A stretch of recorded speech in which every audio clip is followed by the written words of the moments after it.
Hey everybody, we're here at the Mini Time Machine Museum here in Tucson, Arizona, where we're going to get a chance to see their latest exhibit, which is the Stages of Imagination, which features the iconic Broadway designs of David Korin. Now, David Korin has lent his designs and imagination to such great shows such as Beetlejuice, Hamilton, and a couple others, some that have been nominated for Tony Award.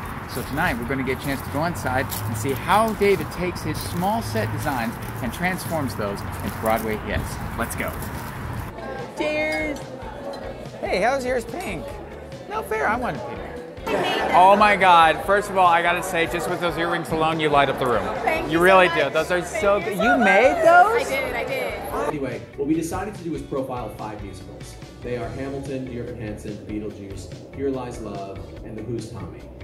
If you're interested in learning, there's a lot to read, and if you're interested in just entertainment, there's like a fun Beetlejuice couch to check out. Oh my God, hey! It's nice to meet you, David. Hello. What was kind of the challenge of translating something that's a cultural icon from a film onto a stage, and was it easy? Was it fun? Or So I've actually had the privilege of bringing a lot of movies to the stage. I did Mrs. Doubtfire, Little Miss Sunshine, Bring It On, Beetlejuice, many shows. And one of the things that you ask yourself is, why does it want to be a piece of theater, right? What about it can be theatrical? And so the thing about Beetlejuice is people love Tim Burton's work. Yeah. They love his work, and it's such a specific visual world.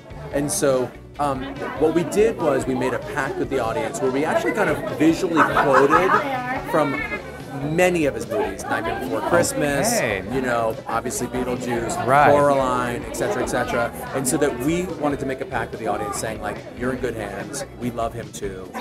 I love how this ties the whole room together. Should I pivot? I don't think you can pivot with this couch. I think this is a hard pivot.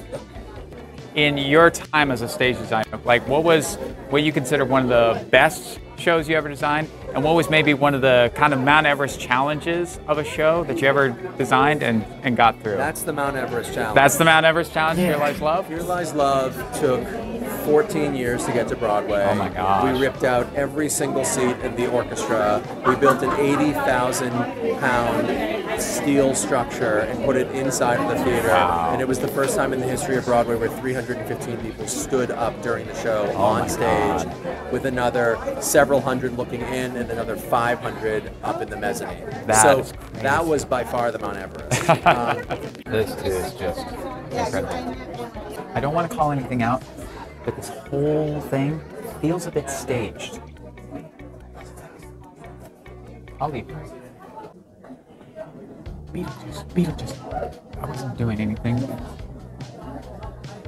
That's great. One final question for you.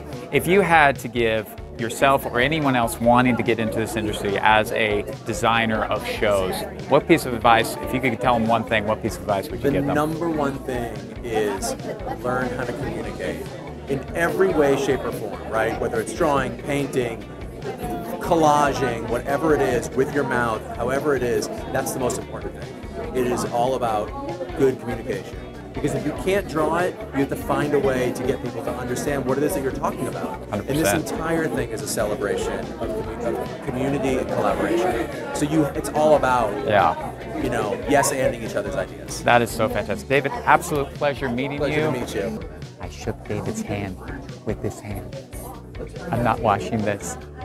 This has been really great. It's been really informative. We've gotten a chance to see kind of inside the mind of a creative stage designer, which is awesome because as a performer, I'm usually arrive on set when it's ready.